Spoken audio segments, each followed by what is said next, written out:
today it is a pleasure to talk to you about linear drawings, linear perspective drawings.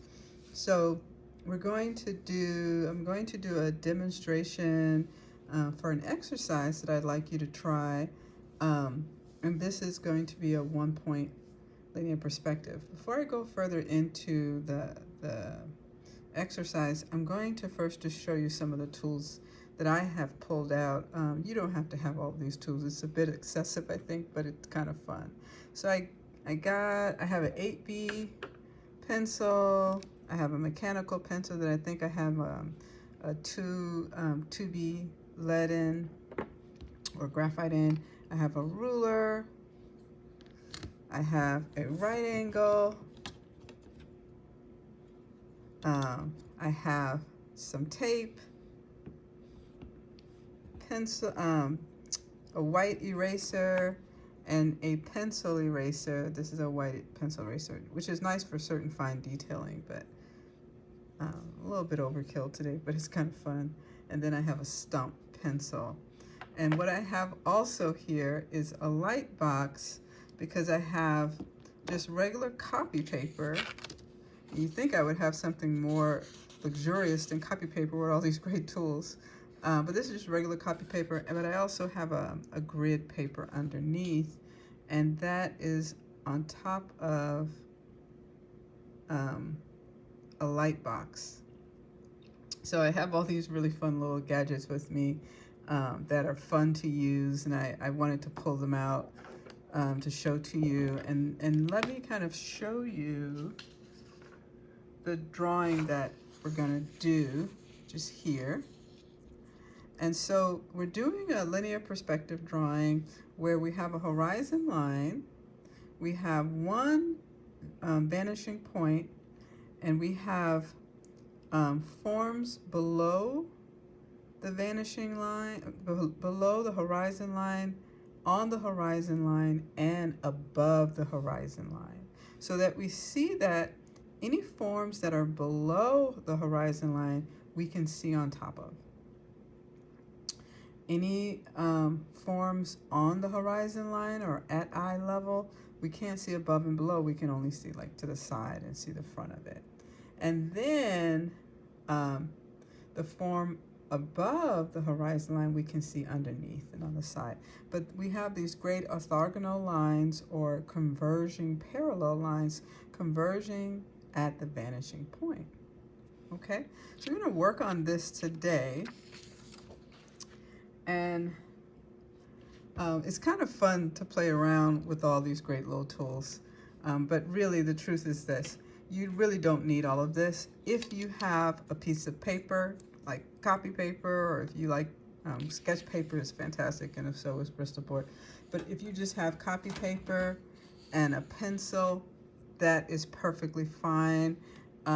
If you have copy paper, a pencil, and a ruler, that's even better, just so that you can do the straight edges. But if you didn't, you would just be drawing it loosely out, the natural line yourself. So, and you can do that if you like. Sometimes that's a lot of fun. So I'm going to begin, and I'm going to begin by drawing my horizon line. So remember the elements of a linear perspective drawing, and if you know them, even though I can't hear you, shout them out. I'm going to put this up a little bit higher. I'm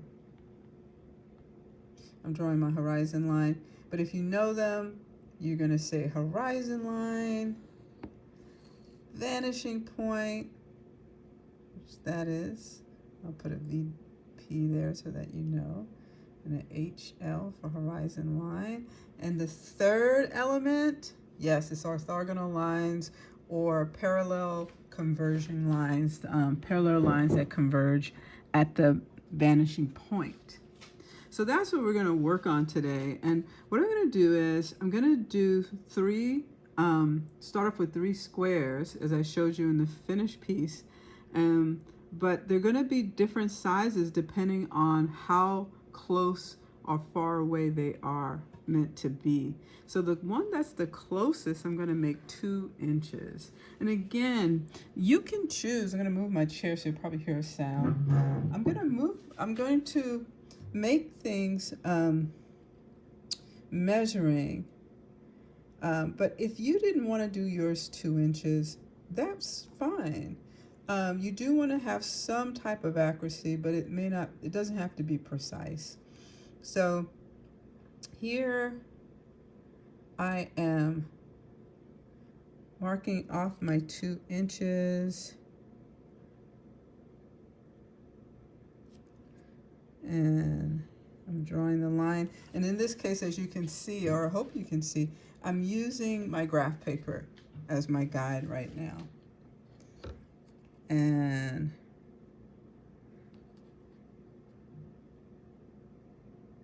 I'm pulling this, and I said 2 inches. And something that you also may notice is that I'm not starting off at the tip of my ruler. I'm starting in like 1 inch in. And that is because sometimes the tip of our rulers can be dented, and I'd rather not work with that, work with the tip because of that. So I start 1 inch in. Okay, now you don't have to draw these lines hard. Matter of fact, I don't recommend that you do, because there are going to be some things that you're going to want to erase back, and so you want to have enough space to do so. Okay, move that tape out of the way. And now I'm on to the horizontal line, and I'm going to do a 1 inch square here.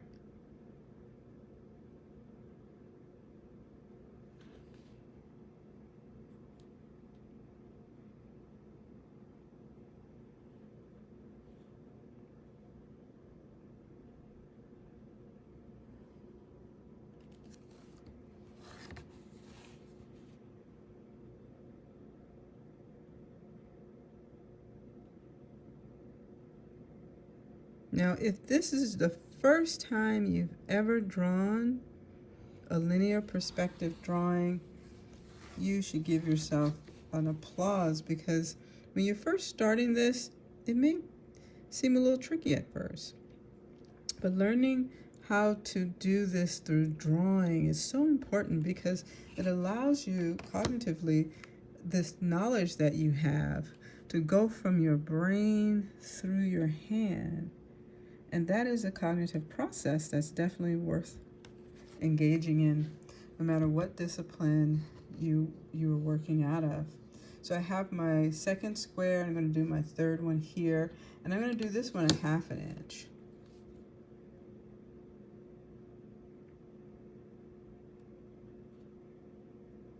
And I'll talk a little bit more about the value of drawing in a moment, but as you can tell, I'm sort of concentrating a little bit. I want to make sure I get my lines correct.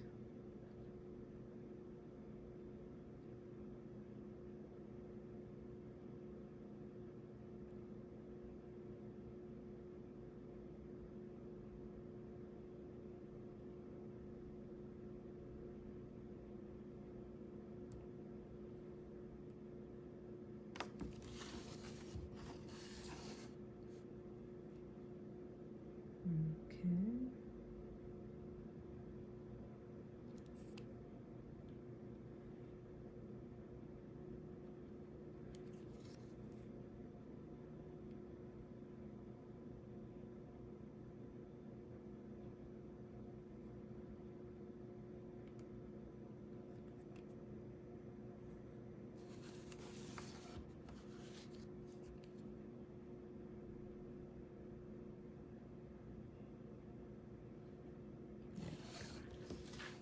So now that I have my shapes, I am going to begin to converge the parallel lines so that I can now have that merger that conversion of lines and that change from shape to form.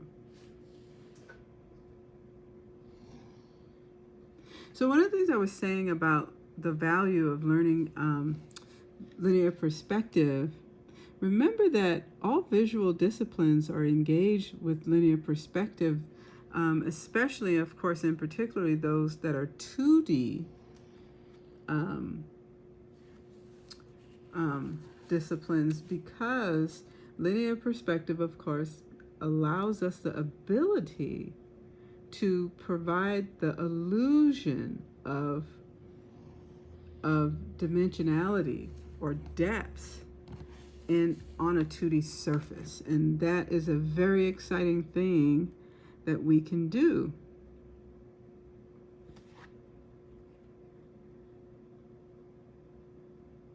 And even if your discipline is photography or video, or anything else that doesn't necessarily require that you draw,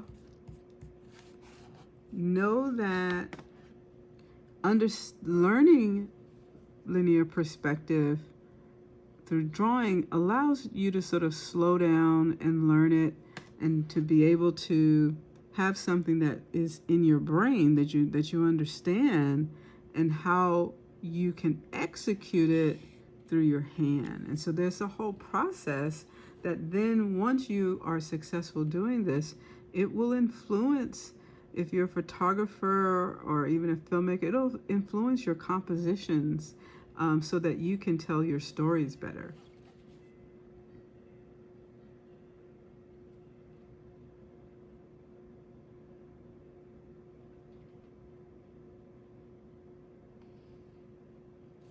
Okay, so now that I have all of the converging lines, the parallel converging lines coming to that vanishing point, I'm now going to change how much depth I want each form to have. And so to do that, I'm going to draw some parallel lines.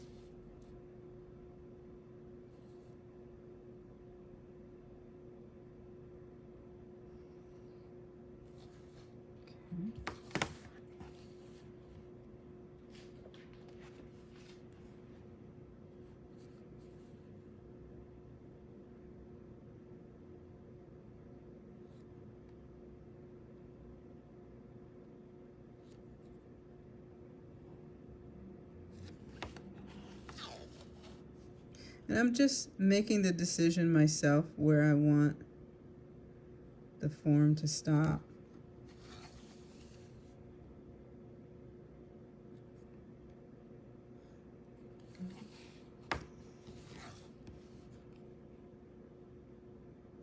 Okay, there we go.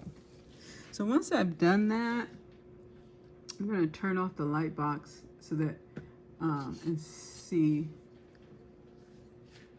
So now you can see the shapes that I created and the forms that I created that came about after that. And I'm going to then erase back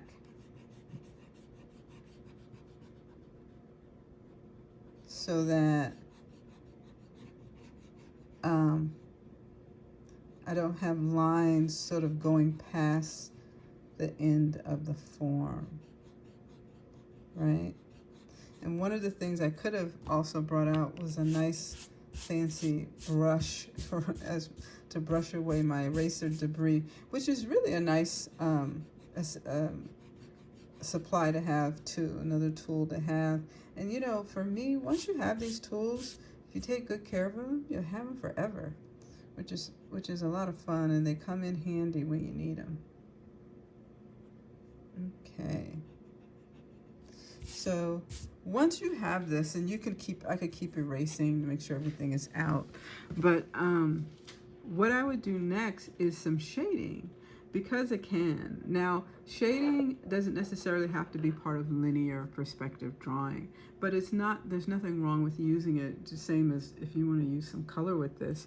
So I can shade the sides again to keep going toward that sort of illusion of depth. And my sides are going to have more, and actually before I shade, I should have sort of erased some of the line that was in there. I'm going to use my stump, but I didn't want to have a problem with the line, so I'll just erase some of that, make it a little bit easier for myself. So with this, I can shade that, and I'm kind of moving quickly. I would take a little bit more time if I was doing it outside of this, but you can see how I'm using my stump here to soften and smooth that shade, to show that dimensionality and the distinction between my side face and my front face, right? So keep on working on your shading and get to that finishing point where you shaded all of the planes that are actually receding into space, so that you can depict that. You can also do this with color if you prefer. Do it with color, and I'll probably do another demo with using my iPad to show you how to do this on a tablet. All right. Feel free to leave a comment in the comments section if you have any questions or comments. I would love to read them. And after you try this, go ahead and push it further and continue to build upon that and do some more 1 point, and then push it to doing 2 point and 3 point perspective. I'd love to see them. All right, bye for now.